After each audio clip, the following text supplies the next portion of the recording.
Thank you. Nice. Yes.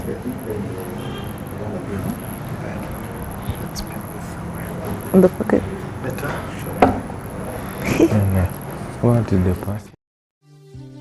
What is gender-based violence? Gender-based violence, or GBV, is one of the most common and widespread human rights violations. GBV is violence directed against someone on the basis of their gender or sex, which results in physical, sexual, or psychological harm. These acts violate an individual's human rights. GBV is most commonly perpetrated by men against women, girls, and other vulnerable people. However, men can also be victims of gender violence. Who are the perpetrators? Non-partner violence is violence inflicted by someone you do not know well, like strangers, acquaintances, or colleagues. However, violence is generally perpetrated by someone you are close to. This is known as interpersonal violence, which is perpetrated by either a friend or a family member. Intimate partner violence is perpetrated by someone you are in an intimate partner relationship with, a lover, spouse, or an ex-partner. What are the different types of violence? Physical violence is the intentional use of physical force or threats of violence. From a pinch to a punch, any act or threat of violence is damaging, whether the damage can be seen or not. Sexual violence is forcing, intimidating, or even tricking someone to engage in any sexual act against their will. Any sexual act with someone who is unable to understand what they're doing or is unable to consent because of their age, an illness, disability, or the influence of alcohol or other drugs is sexual violence. Forcing a lover or spouse to engage in sexual acts is a form of sexual violence, either called marital rape or intimate partner rape. Sexual harassment is also a form of sexual violence that can either be verbal or physical. It occurs in private and public spaces, such as schools, workplaces, in the streets, and on public transport. Economic violence involves denying a person access to their money, economic activity, or other basic needs by either controlling their finances or stopping them from achieving financial independence. All these forms of violence may lead to emotional and physical trauma. Emotional violence can also include verbal abuse, humiliation, and controlling what a person can and cannot do. Emotional and economic violence are as equally damaging and disempowering as sexual and physical violence. These types of violence are often misunderstood or ignored by people, even those we turn to for help, like the police, the courts, and other support structures. No matter who you are, where you live, or who is inflicting it, GBV is never acceptable.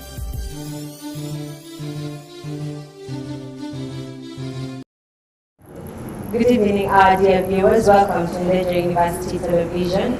Today I am here with the Leger community. Leger University is commemorating the 16 days of activism against gender-based violence. It is going to be a 2-day conference, and some of our dear people are here with us today physically, and while others are watching us, like you, on television and in Zoom. We are having different students, different communities, different people coming from all over to watch us as we commemorate the 16 days of activism against gender-based violence.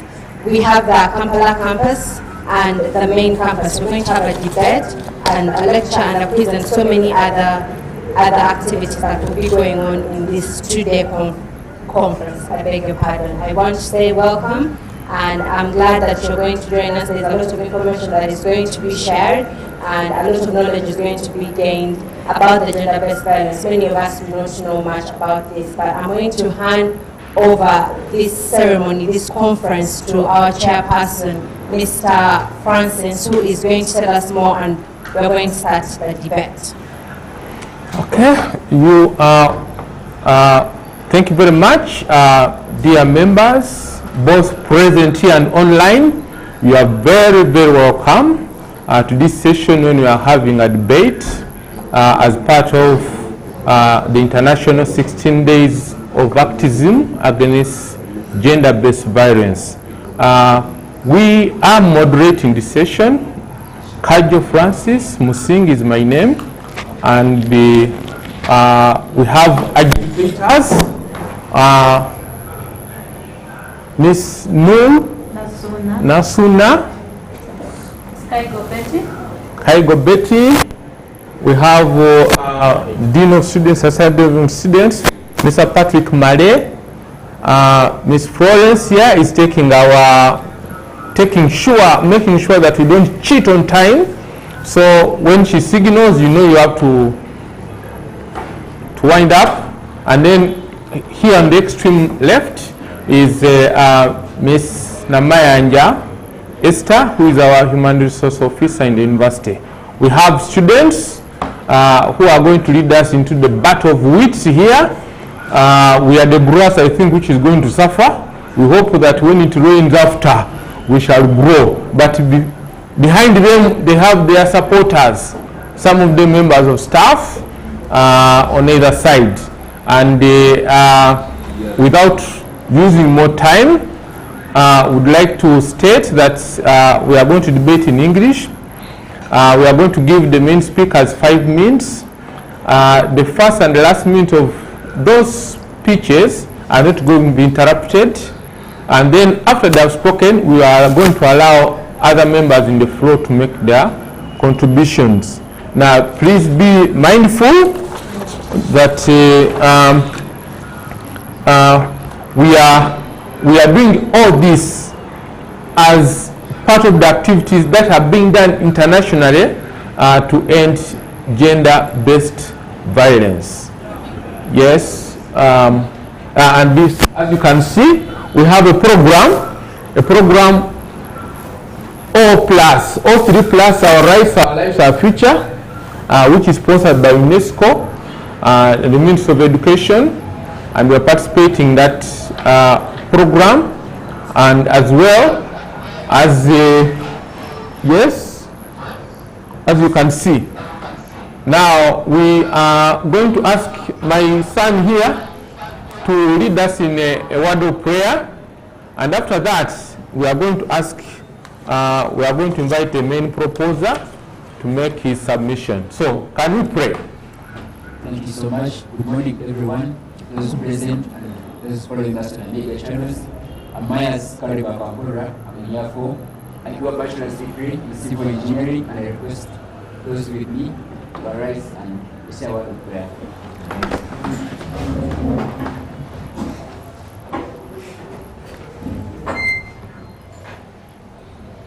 Loving Father, we want to thank you for bringing us here. We thank you for the gift of life and for providing all we need. Father, we request for your assistance, we request for your guidance as we take on this mantle, as we oversee, as we commemorate 16 days gender-based violence activism. Please come and be with us, guide this debate and all the programs that will be following today. In the name of Jesus Christ, we pray and believe. Amen. Okay, thank you very much. Now, we'd like to invite the first main proposer. Please say your name, and then you have 5 minutes. Oh, did we say that main campus is proposing and Kampala campus is opposing the motion that women and girls are responsible for the kind of violence they experience?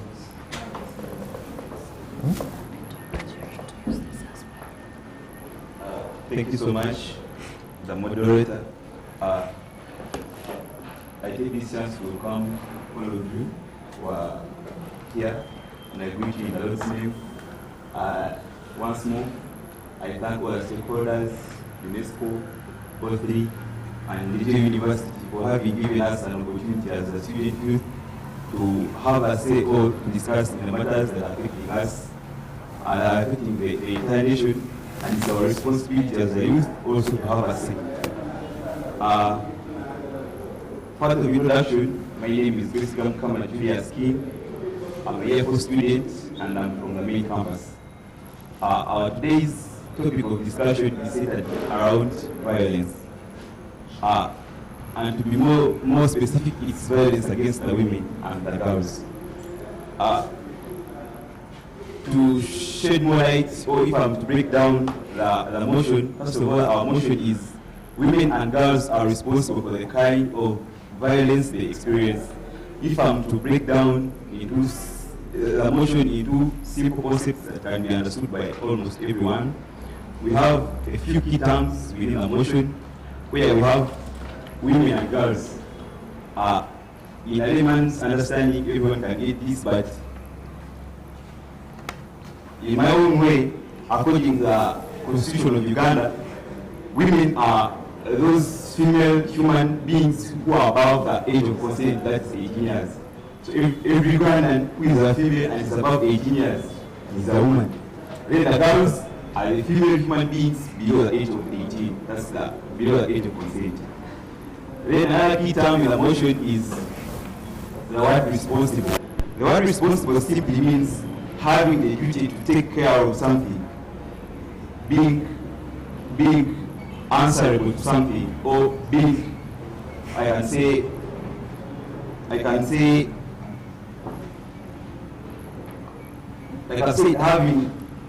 having the duty to take care of something, like being answerable, or being answerable to something that happens, any action. Then violence is a broad term, but it's just a term for any harmful acts that are perpetrated to a person against their will. Any harmful act that can be perpetrated to a person against their will. Then, experience, I can replace it with face. So, our motion, which states women and girls are responsible for the kind of violence they face, it can simply be understood as the different harmful actions that are perpetrated to women, or the different kinds of harmful acts that are being perpetrated to the women. That's what the motion is about. So we are now saying women are responsible, women and girls are responsible for those harmful acts that are being perpetrated to them. If I'm to give you a simple background from the last year's statistics, that's 2021, from the police report, it had it that the whole of Uganda registered 18,872 victims of violence, of which 3,048 of them were male adults, and 13,145 were female adults. Then 1,133 were male juveniles. The juveniles are the ones below 18 years of age. Then 1,186 of them were the female juveniles. So what does this show? It shows that it's the women, the female gender, that is at. Okay. Yes. Thank you very much. The time is over. We are point of to who is left? Yes. Yes. Now, you are going to ask, but he has left the floor. So, yeah, next time. Now we are going to invite. But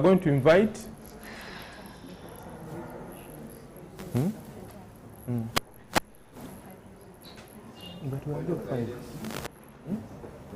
Not allowed.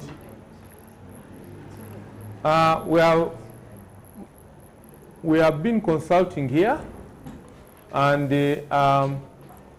we would like to make adjustments to the rules in regards to time, because we are going to allow you 2 more minutes. We are going to allow you 2 more minutes. 2 more minutes. We are going to allow you 2 more minutes to conclude your submission, and we are going to adjust those 2 minutes all through. So please, go on. You are using your 2 minutes. Thank you so much. As I was saying, as per statistics, it shows that women or the female gender is at a greater risk we have interrupted him enough. Let him conclude. Of violence. Though, despite the fact that the women and the girls are at a higher risk of being victims of violence, still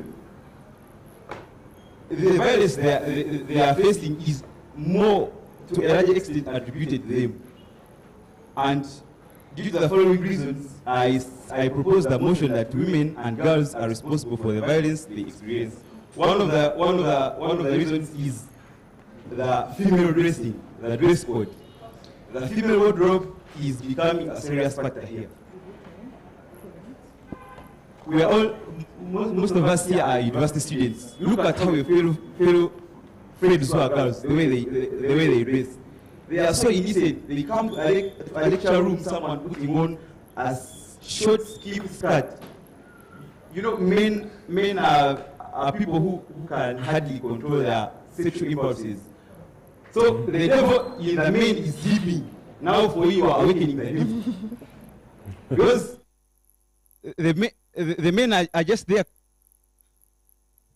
The men are just there calm, but you're trying to awaken the devil in them to make sure that it attacks you by attracting them with a short, skimpy skirts. Then also another issue, as why I'm saying that women and girls are responsible for the violence they face, is within their behavior. Especially most of the girls. You find a girl is attached to very many relationships, very many, rather multiple men. She's one, but she's in 4 relationships at the same time. Why don't you think some of your partners are going to beat you up? Because you're going to play them around. In case one of them realizes that he's being played around, chances are high that you might be beaten up. Then also, I also attribute the violence they face to the laziness of the women. Most of the girls, especially the girls, they don't want to work. They are aiming at free things. They want to be provided everything from the men. So the man will provide you with the money, the resources that you want, but what comes along with the resources? You are exposing yourself, you are standing in a way that you're exposing yourself to violence. Someone is going to give you the money, you chew it up. After chewing it up, you don't fulfill the obligations, and you end up being beaten. So I'm saying, women and girls, you are responsible for all the kind of the violence that you're facing. The following submissions, as I have listed down. So I beg to submit due to the interest of time. For your submission, yeah, we are going to invite the main opposer from Kampala campus to take the floor. Mr. 7. Yeah, we are going to allow you 7 minutes.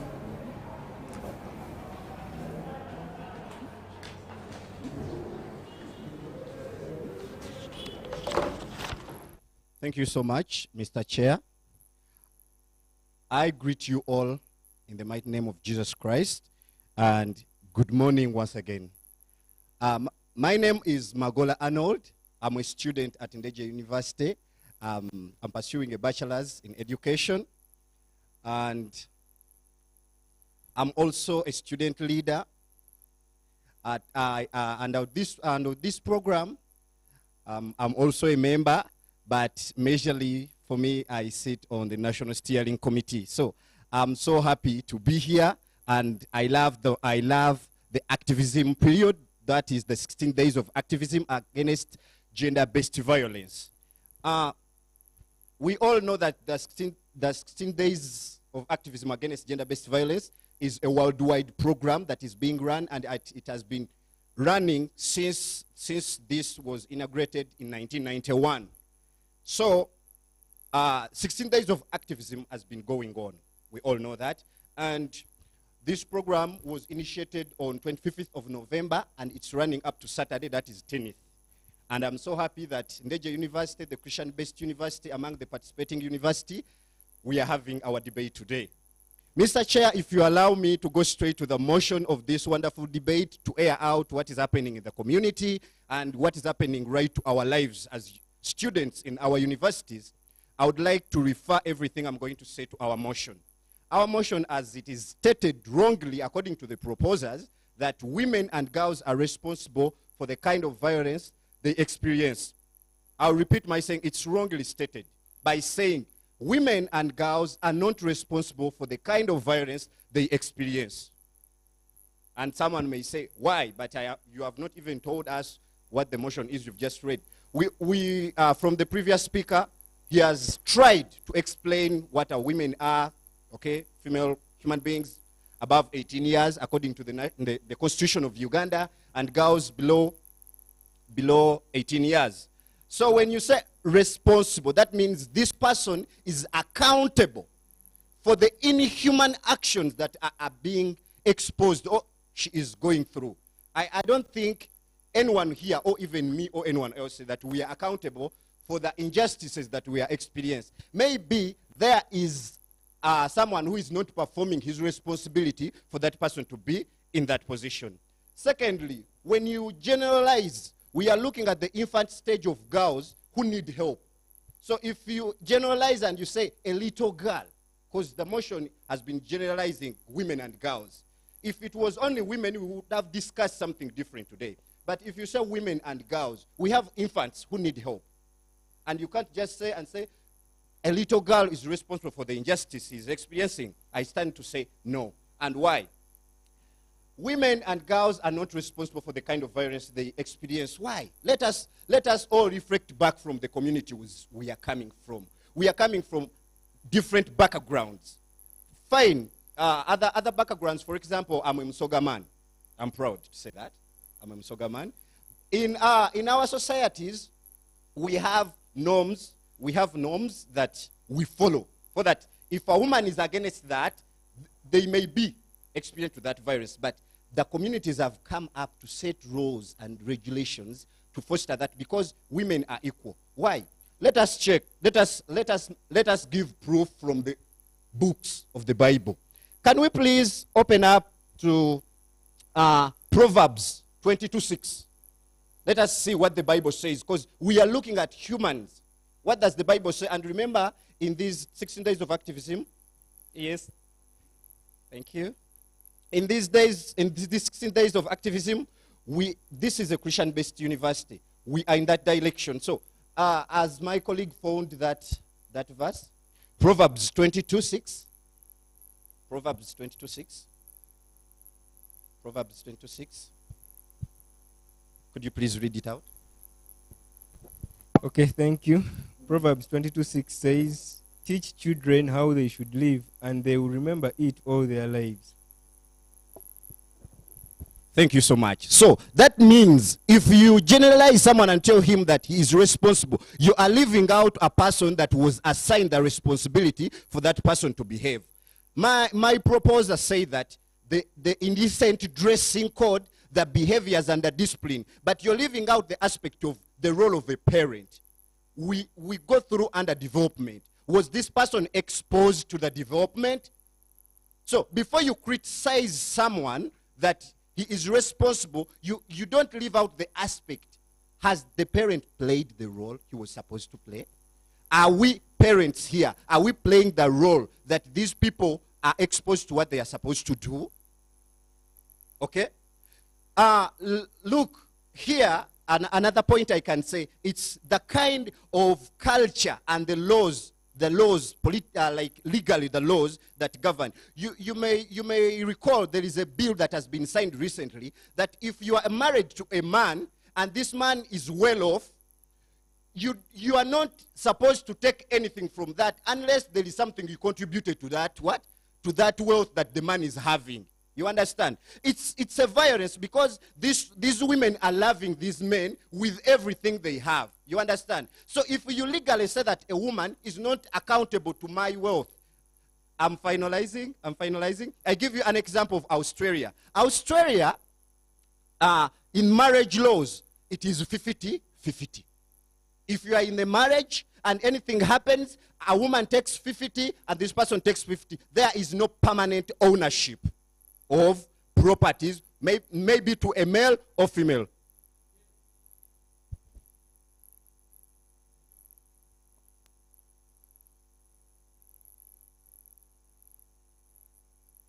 Isaiah's view. Because you say, the Bible says, teach children how to live and they shall be happy for the rest of their lives. in a rural setting, social or cultural, it is the role of the mother, especially for the girls, to teach them how to behave. It's the role of the mother to upbring their children in a straight manner, so that they can fit very well within the society. So if the mother fails to nurture her daughter, well, ask the question. Asking that question. What is your question? What are you asking, Isaiah? So, Mr. Isaiah, I'm trying to show you, or I'm trying to ask you, isn't it a fault of the of the mother? Isn't it a fault of the mother to fail to stimulate her daughter? Thank you. Mr. Chair, through you, can I reply? Yes. No, you have the floor. Thank you so much. So, if you say, isn't it a fault, that means you are also on this side of the motion. You have changed your seat, you've come here. Because you say it's their responsibility. We are talking about this grown-up woman or a girl. So if you say if it's not a fault, that means there is another person involved in their violence. You understand? Mr. Chair, I think I have replied. No, you are addressing the whole house through me. So and you have used up your time. We accounted for the time was asking, and we have used up your time, so you can take your seat. Thank you, sir. Okay, thank you very much for your submission. Now we are going to move to the proposer side. The bit about this is that if there is a point that has not been exhausted, you see there are people who can articulate those points, and we believe that you are working as a team. Okay? So we welcome you to take the floor. You tell us your name, and then you fire away. Thank you so much, panel. First of all, I would love to introduce myself. I am by the names of Nachine Joan Asumta, a civil engineering student in my year 4. So I would love to first inform the opposition side. You come and talk about how it is the parents' role to teach their children how they should grow up. And then now you do not give us an accountability of a child who has still been taught how to dress, but they adamantly refuse to dress well. And then you also talk about how you're blaming the community, you're blaming society, the society that children have grown in. But there is a saying that you cannot take a horse to the river or to the well and you also force it to drink. So therefore, if the society, and you have not given us the correct picture of society, there are rules, there are laws that also are going to protect these children. But therefore, as I can say, if these children do not abide by those laws, these laws are meant to protect them. They do not abide by those laws. They do not even learn the few values that they are taught. Then therefore, if anything wrong happens to them, it is their fault, because the society did its job. It provided the... Okay, sorry. Sorry. I apologize. Yes. Yeah, I've been a little bit taken off, but yes. As I was saying, you cannot take a horse to the river or to the well and you force it to drink. The laws are there. The things that protect these children are there. And they are taught how to live in these societies with everything that is going on. So therefore, if these children still adamantly take the wrong side and they still go and dress in ways that are going to seduce these men, so therefore, they are accountable for the actions for whatever is going to happen to them. And then, of course, my side, the proposition side, has come and told us that these girls, he has clearly defined who the women are and who the girls are. He has clearly defined who the women are and who the girls are. Of course, now, giving a fact that even the university students are also taken up as women according to his definition. So therefore, yes, I would also love to add something to what he has said. There are some women, okay, for us now, for university, let me term them as ladies. They are greedy and jealous of others. They go and okay, we call this term kwetega. You've heard of that saying, or kwetega. You're so it is not because their parents have not given them what they want. It is not because their parents have not given them what they need, but they are greedy. They do not appreciate the little they have. So they go in for situations whereby they're going to go in for rich men. And as in, if you've met the rich man, you cannot know what is in the inside. So therefore, none taken, not yet. I'll take you later at the end. Okay.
Can I defend myself?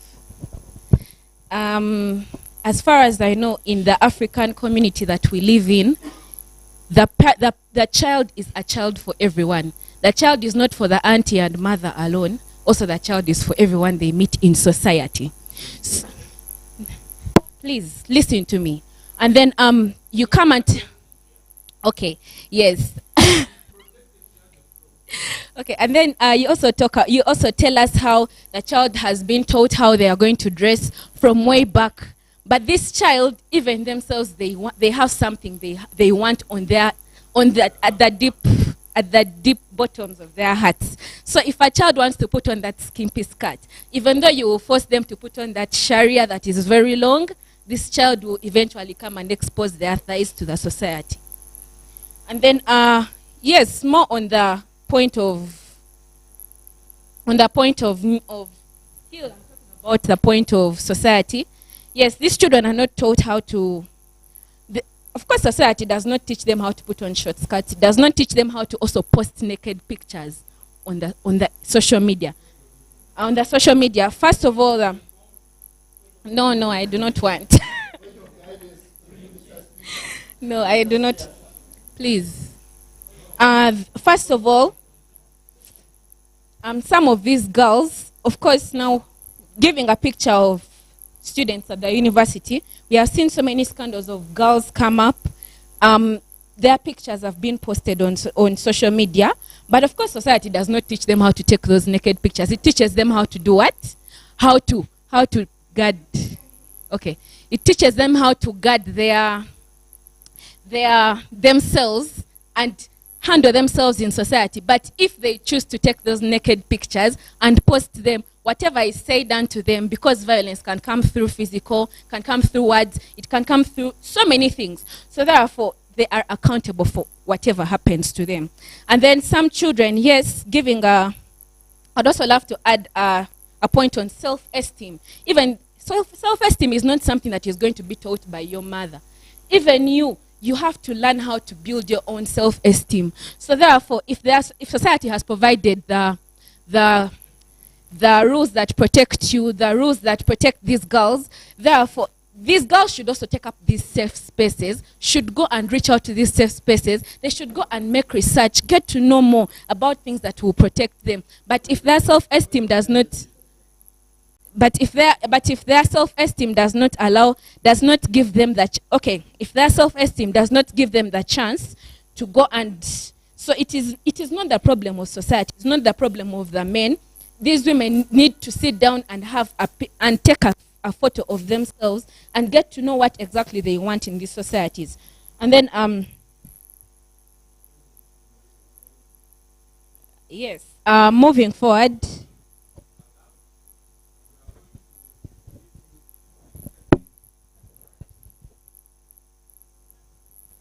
No, it's a point of information. I'm informing.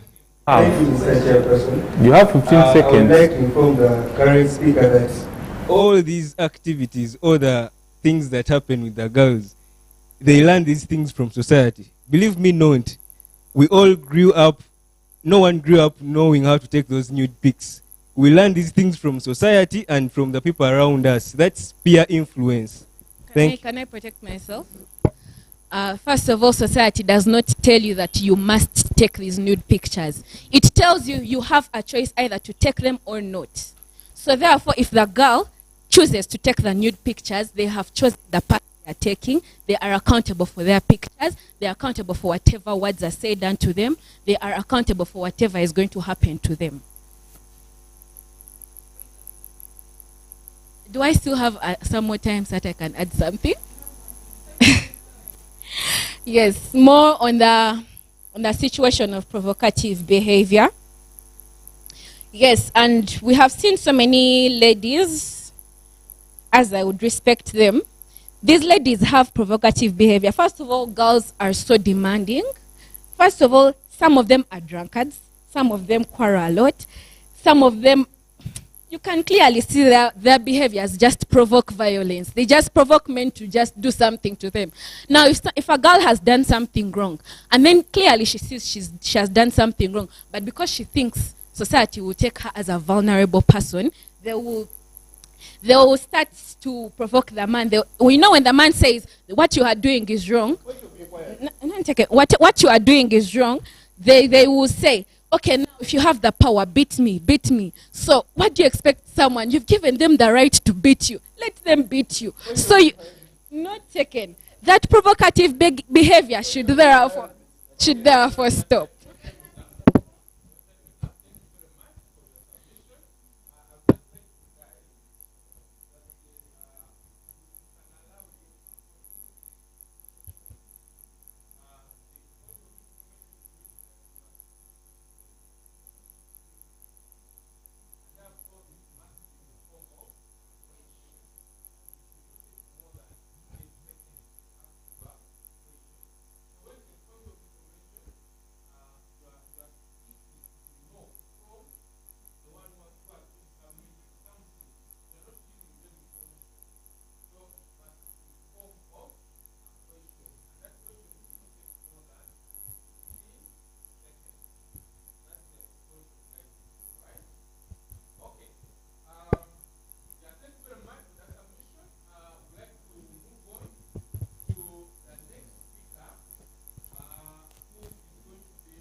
Protocol observed. Good afternoon to you all. My name is Kanyes Jamonica. Protocol observed. Good afternoon to you all. My name is Kanyes Jamonica. Women and girls, they are not responsible for the kind of violence they go through. They are not even on a single day responsible. Because in many cultures, violence against women and girls is seen as a social norm. You get? As long as you're a woman, as long as you're a girl, there is some kind of violence. You have to just bear with it. You get? You have nothing to do over it because you are just a woman or a girl. You get?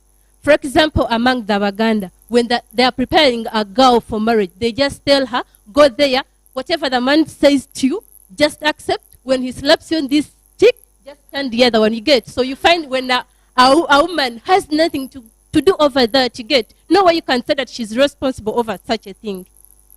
In all societies, women has less power over decision making, property owning than men, you get? So they have to just go some kind of violence. For example, among the Muslims, no way a woman can be an imam. So as long as you're a Muslim, just accept you are going to be ruled by a man. So they're going to make to make policies that just favor them as men, so that are going to affect you as what? As women, because you cannot be an imam, you can't lead prayers like, you get so.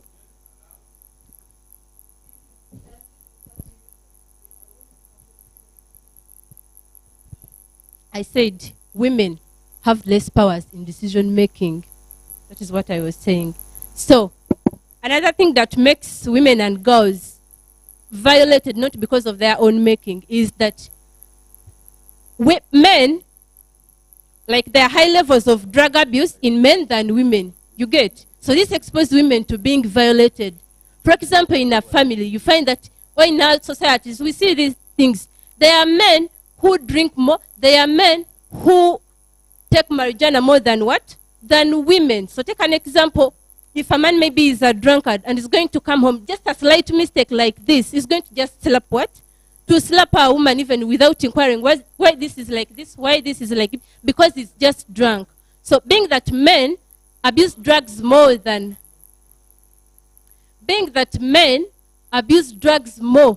women and girls, this exposes women to more kind of violence than them making it by themselves. Are we together? So the other thing that exposes women and girls to more violence is gender roles and patriarchy stereotypes. You get? So men have it in nature. For example, like gender roles in society, we all know there are women who are supposed to do like housework, cleaning of the house, cooking, taking of the children to school, dressing them, all that kind of thing. So you find that, for example, in an incident, like for example, when a man like comes home late and maybe food is not ready, he's not going to consider what the woman was doing since morning, because for him, he just woke up, took tea, went for work, then come back, maybe find like supper is not yet ready. He can't do anything because for him, he know, me, I'm a man, I'm supposed to maybe to provide money for buying food. He can't do anything. Even if a child is there crying, he can't even call the child to bed. You get? Because he know that is not her what? That is not his role. It is the woman's role. You get? So the woman is doing this, he's cleaning here, he's cooking. So if a man like is hungry, he's going to just shout at the woman rudely, why food is not ready? You get? And this exposes women to violence, like emotionally when someone is abusing, it's just seated there. Granted. So thank you. I would like to inform and ask the current speaker to take you back on your first point. You said women are not responsible. Yeah. So now I'm asking you, is violence good? It's not good. It's not good. It is not. Now, I gave you you sought one information. We have been growing. Please take your seat and continue the debate. They asked for information, and I think you are going to grant it. So that thing of gender roles and patriarchy stereotypes expose women to being violated, yet it is not by their own making. You get? So based on those reasons, women and girls in our society, they are not meant for the kind of violence they go through. You get? I'm done. Be blessed. Thank you, Chair. I would like to supplement on my fellow speaker's idea, or when he was talking about the Muslim kind of structures. We all agree, take time and see what is happening in, is it Iran or Pakistan, where Muslim ladies are putting up a strike. These ladies are being exposed to a kind of violence whereby, have we all heard about the Sharia law? The Sharia law. So women, for example, let me first ask a question maybe to the entire house. Why do in mosques women attend behind, and they put a cloth and the men are this side? You see where violence starts from. The women are behind and the men are in front. Secondly, no. Something? No, just leave them for. You are not raising that for. I would like to inform him that now, excuse me. We have one person on the floor. when they take emotion, I mean they take either point of whatever, you sit down a bit, the other one rises. When you are sat, then at every point should be only one person speaking. So you sit and you stand and you make your submission. So I would like to inform you that the reason as to why they do so is because but do you know that there is a possibility that when these people are praying in the process of bending and getting up, the woman might expose something that might tempt the man. So that is the reason that's why they are doing so. Thank you, Chair. Can I reply? I've used up all her time. She's done. So, 3 minutes. No, we have. We have used them up. We have used them up. So thank you very much. Thank you very much for that submission. Now we are going to go to the next speaker, who is from main campus, to take the floor. Maybe because we are learning these things, we should be aware of time. We shouldn't talk a lot because your introduction does not earn a point. So be fast about it and go where the points lie. Yes. Thank you very much, Mr. Chair. Proposers, opposers, and the panel. Good afternoon to you all. Yes, today we as the main campus are proposing the motion that women and girls are responsible for the kind of violence they experience. Well, straight to the first point.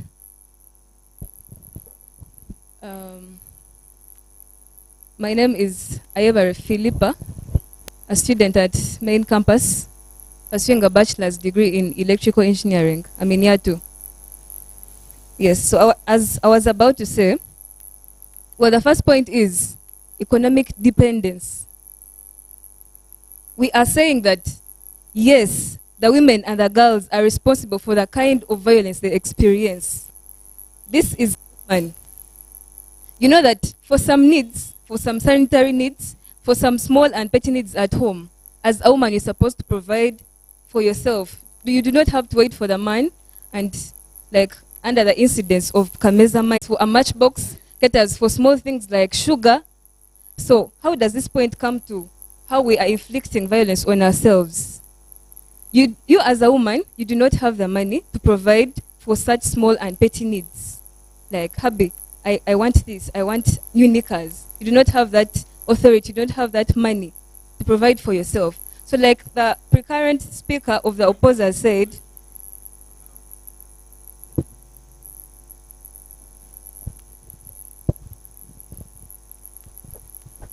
thank you, Chair.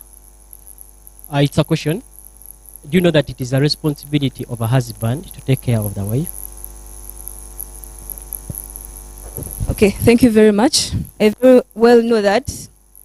But as I was saying, you do not know, as we are all seeing from the prevailing economic situations in the country due to the effects of the pandemic of COVID-19, you have not considered to come and kneel down, just like in the Waganda tradition. You're asking, your man has come from work.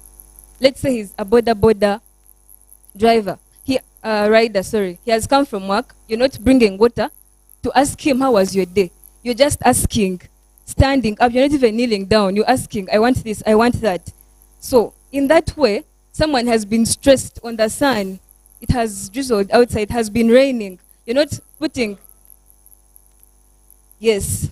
So in that way, for someone who has been stressed the whole day, is going to inflict violence on you. Is going to maybe assault you like that. And that is how they are going to be responsible. Under the point of economic dependence. And of course, since you cannot provide for yourself, you cannot run away from that marriage. You have to stick to the marriage because, hey, this is your husband.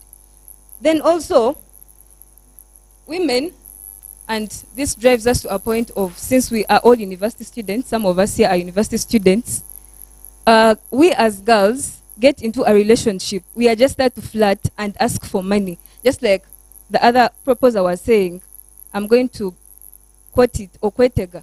You're just there for the case of flirting. It is a one-night stand. You've met this person at a bar. They bought for you a couple of tequilas. You've taken the shots. And at the end of it all, you're flirting with a person.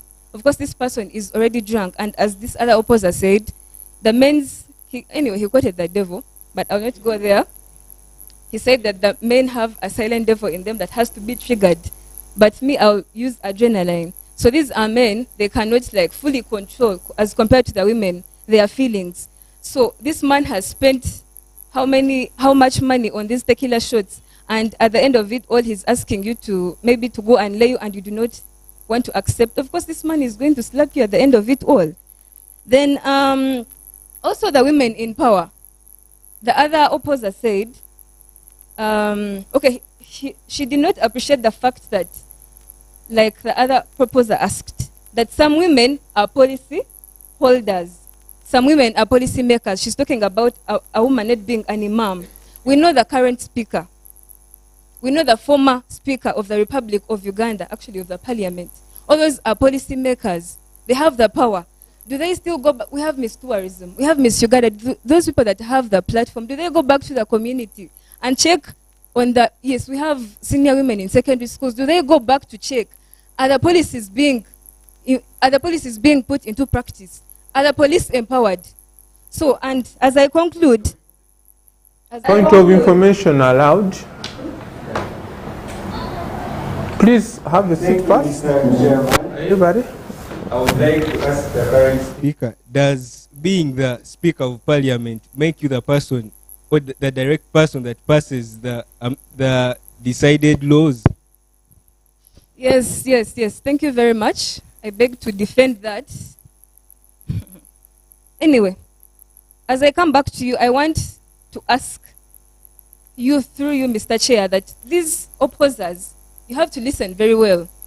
You have stated the Bible, that women, let's say that women should be able to teach the girls or the society or the boys what they're supposed to be, how they're supposed to be behaving. How about the women that do not take that opportunity? Maybe they fear their children. And how about you neglecting the fact that you have told this child, but they're going to forget because they are not content, as the other proposer was saying. But then as I conclude, there's an African proverb that goes, we need to stop looking at the fact as to why people are falling in the river and go down and find out, and go out and find out why they are falling. You're just giving out resources, maybe you're just giving out money, which is going to reach those people. But you need to go down, empower the police to find out why, you've heard of this sex story, sex for pads, the people in the Karamoja region. Because they believe, if I accept this boy to lay me, maybe for the next period of 9 months, I'm not going to have that period of menstrual period. So for them, they think they are not informed. Why? Because the